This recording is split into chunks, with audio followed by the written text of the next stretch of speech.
Okay, so we are here at Shelter Island. I'm going to pan around and show them this beautiful field site. This is, so we're right sort of close to the mouth of San Diego Bay, which is over there. And around here, the eelgrass is limited to this kind of band of, a narrow band of eelgrass that's growing along the shore before it gets too deep out in the shipping channel.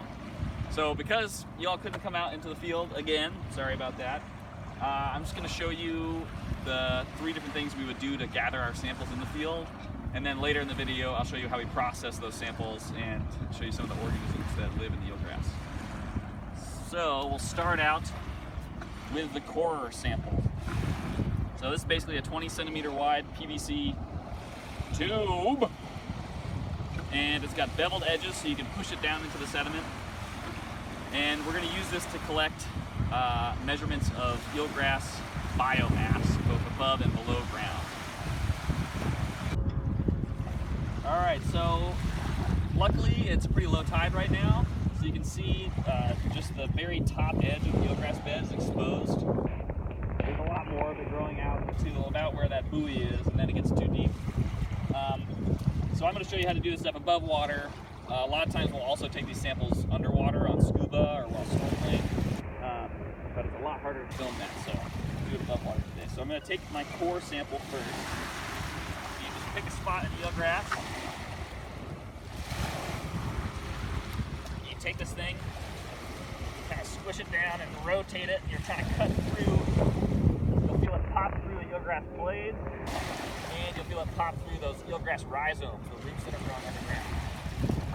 Then I'm going to pull it up. So it's kind of like a cookie cutter. I gathered up all the above and below ground eelgrass stuff. You can see now there's this little hole in the ground here. So the point of taking those core samples is we want to understand how much biomass there is of eelgrass both above and below ground. And so I pulled one of these eelgrass rhizomes out, so you can see a rhizome is a name for like a root that travels under the ground.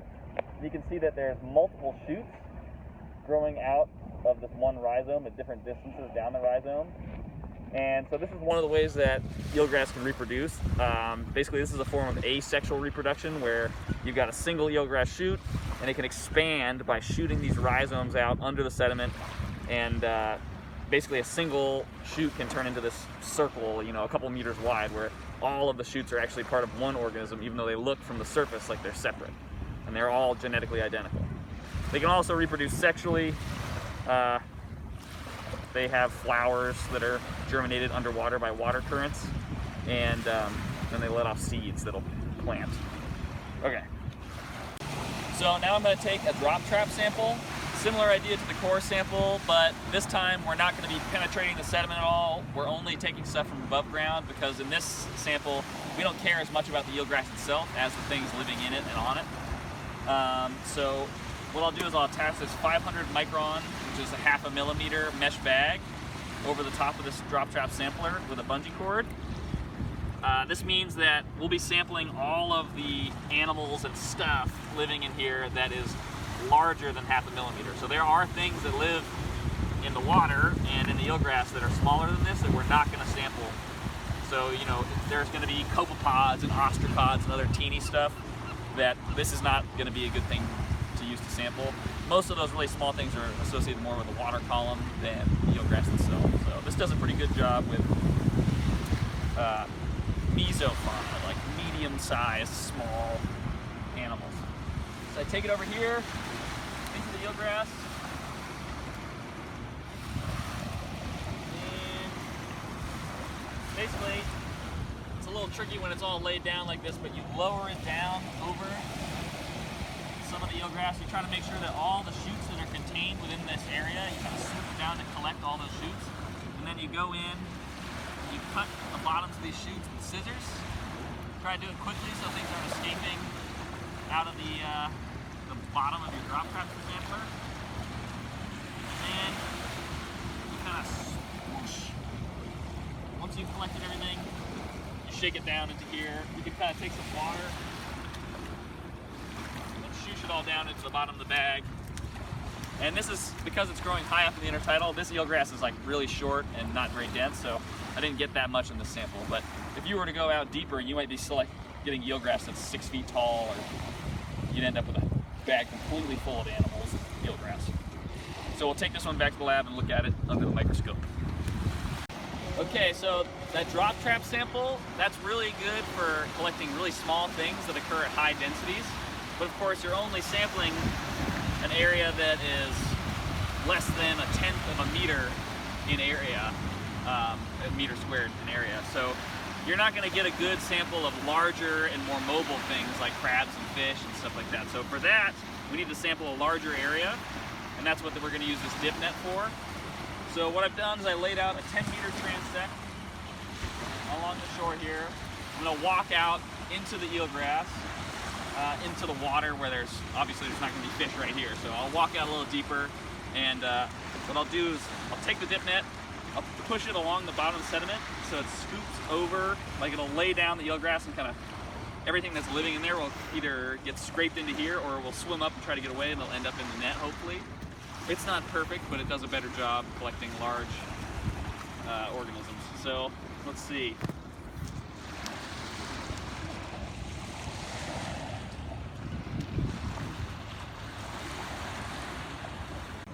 Okay, so I'm going to take the dip net, push it down to the bottom of the sediment, and scooch it along to the eelgrass, trying to collect everything.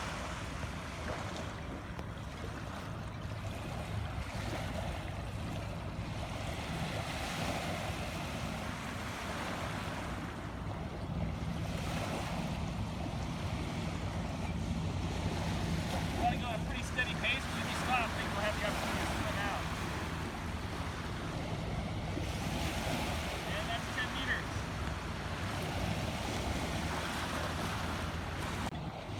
Okay, so I got my dip net here. You can see collected some of the eelgrass, but mostly it's just got epiphytes and animals in there. So I'm going to dump this into this tray so we can sort through and look at what we got. And it can be helpful to rinse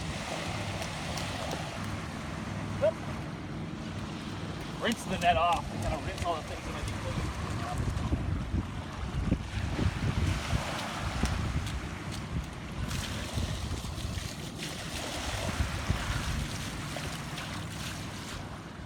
Well, I accidentally gathered them. All right.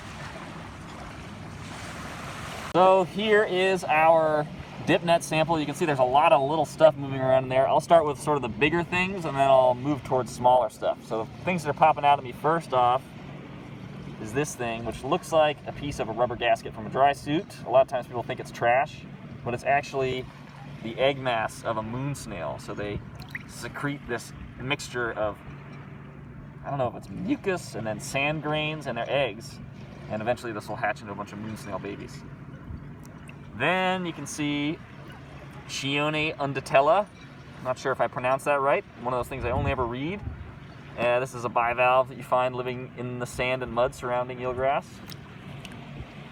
And we've got a bunch of rock crabs.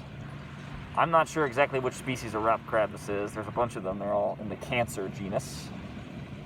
But a lot of rock crabs have really beautiful coloration. You can tell it's a rock crab because of these big burly claws. They're all dead. There's another one. Dead. Little baby. Dead.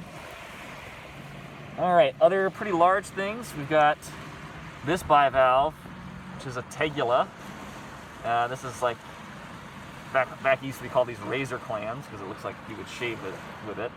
And these bury themselves in the mud. We've got, this is a kind of limpet here, which is covered by slipper shells, so crepidula shells. And you can see that a bunch of them will live on top of a single shell, and they'll even stack on top of each other. So there's one species in this genus, not these ones in particular, but there is a species called Crepidula fornicata because it looks like they're just having massive orgies. Here, ooh, can you film this one while it's in the water? I didn't see this until right now. So that is a purple olive snail, and these things bury themselves in the mud.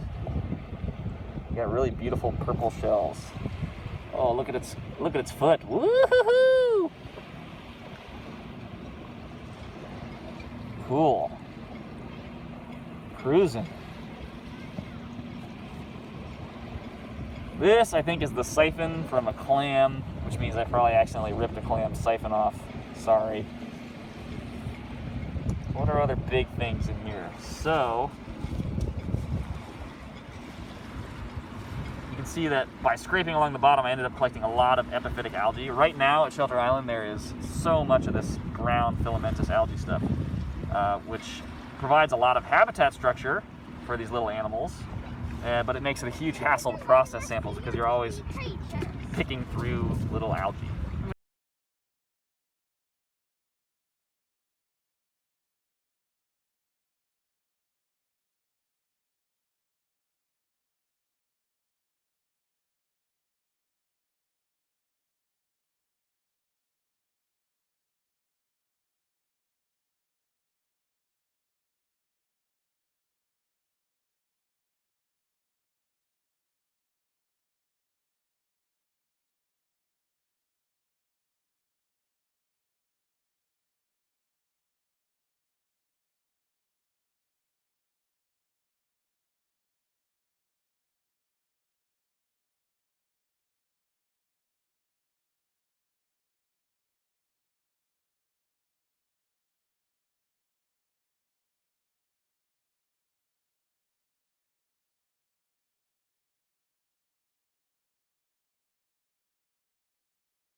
I rinsed all the stuff from the sieve into this big glass tray so we can get a closer look at it.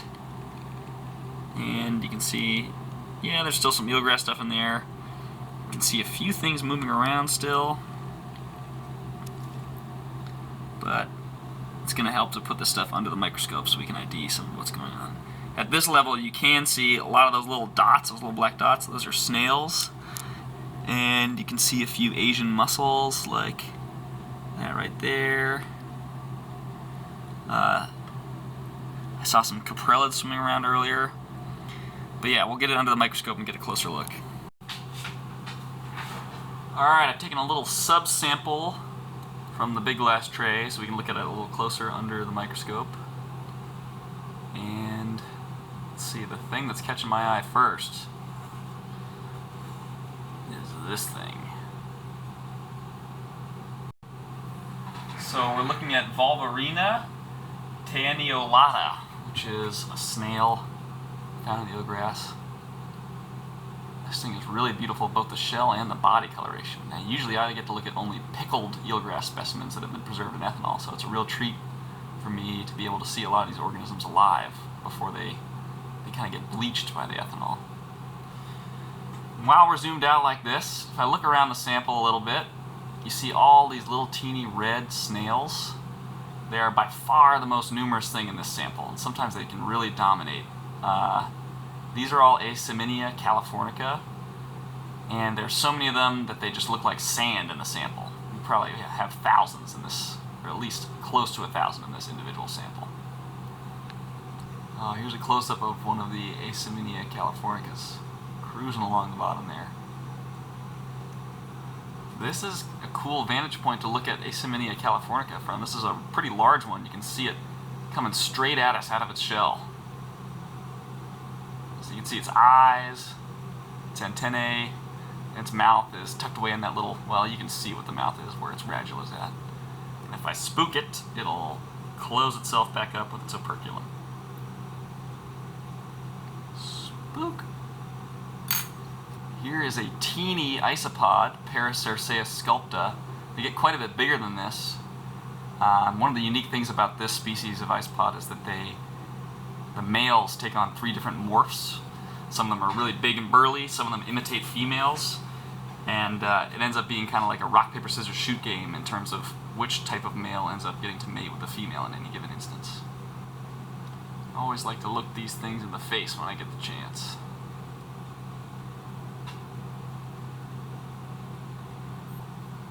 See, it's got a juvenile riding on its butt. You see it's rolling up like in a ball, like the roly-polies you see in your garden. If they remind you of roly-polies in your garden, it's because roly-polies in your garden are actually isopods. Isopods are the only group of crustaceans that have adapted to live fully terrestrially, including their reproduction. Ooh. Here is a really different-looking isopod, Paranthura elegans, and it looks superficially like the caprellid, but it's an isopod.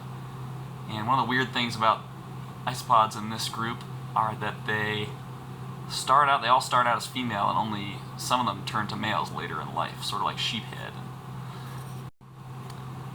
One of the other most common things in this sample, and in a lot of eelgrass samples, are caprellid amphipods, or skeleton shrimp. You can see one of those here.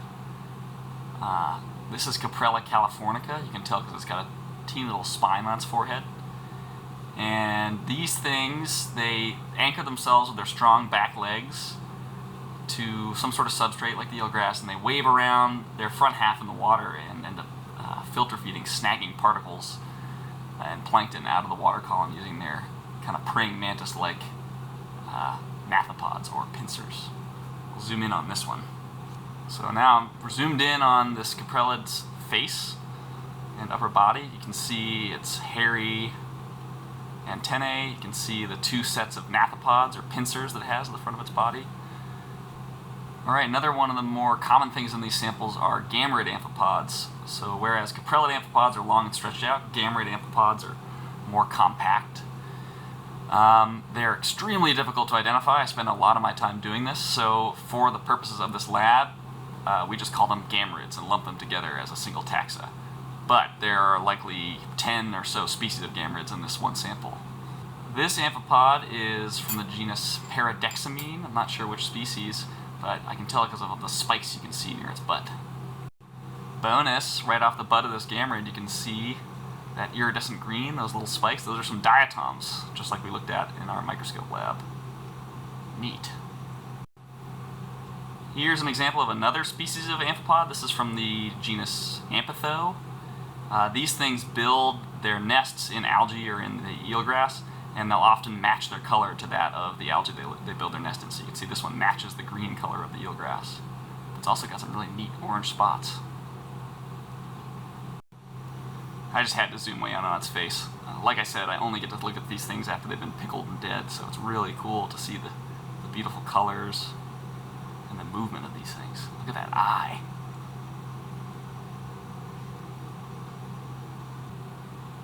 Another Amphitho gamerid amphipod. You can see this one is a totally different color, and it's got some cool markings on its back. Another species of amphipod. This one is Podocerus phalanus.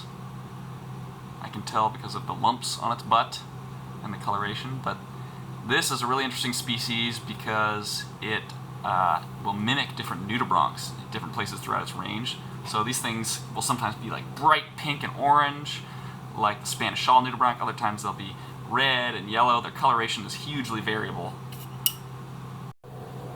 Yet another example of an amphipod.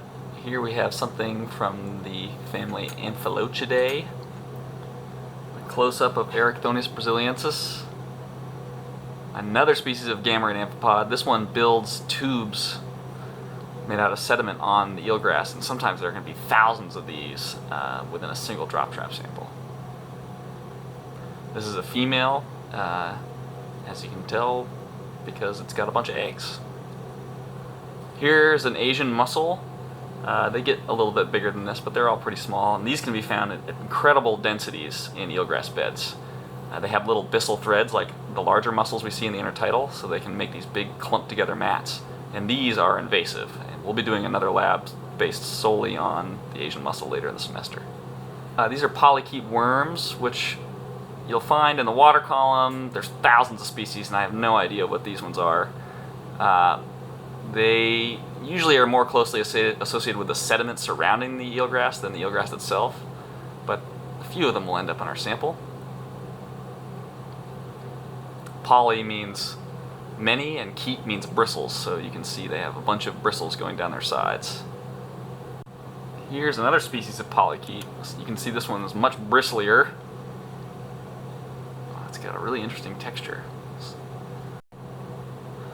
So here's a piece of some green epiphytic algae, and you can see how it does a really good job providing structure for lots of little things to hide in. So you can see the Paranthera elegans crawling through there. There's a little teeny baby caprellid down on the bottom left, and a gamerid kind of hiding behind the stem in the middle there. So here's another subsample of our drop trap sample. And from the zoomed out perspective, you can see I got some bigger stuff in this sample. Here is a larger version of the Asian mussel we saw earlier. And then, of course, what's really sticking out are these bright green shrimp. There's a couple big ones there, and there's a smaller one hiding somewhere. There you go, there it is. But these are Hippolyte californiensis. Let me zoom in on it. This Hippolyte, you can see is brooding some eggs, so it's protecting them underneath its abdomen there. It's also dead, unfortunately. Alright, I zoomed in on the face of Hippolyte californiensis. These are really common in the eelgrass around here. They're an important, like, intermediate step in the food web because they eat algae, but also small invertebrates. But they're big enough to be a juicy meal for some of the fish we see swimming around. Staring right into the soul of Hippolyte californiensis. So here's Tectura depicta, the zebra limpet that feeds directly on the eelgrass. You can see it's moving around. Limpets are basically snails where the shell is not spiraled, so it's more just like a big flat cone. Here's a really small anemone. You think of them as being sessile, which they are, but they can actually, if they get popped off a blade of eelgrass, they can reattach somewhere else. So this one had reattached to the petri dish at one point. And this species, they get a little bit bigger than this, and if you are swimming through the eelgrass and you touch them with your lips, it stings. You can definitely feel it. Some drama here. This is one of those stinging anemones I showed you earlier, but now it is, even though it's not rooted to anything, it's managed to catch itself an amphipod, which it's holding on to. Here's a little teeny bivalve, probably a couple millimeters across. Here is something we saw in the zooplankton lab. This is an ostracod. So it looks like a clam, but you can see it's got legs sticking out. It's actually a crustacean that lives in a bivalve shell there. Here's a third subsample of the drop trap sample, and I'll start again with the bigger stuff that's popping out to me. So here is a much larger Paracerceus sculpta isopod. This one's a male, you can tell because of those big protrusions coming off of its butt. This would be an alpha male. And you can see there's quite a few gamerids. There's one there. This one's kind of riding on the back of the isopod. And here is a quite large caprellid. And now you can really see those pincers I was talking about, and that head spine that helps me identify this as Caprella californica.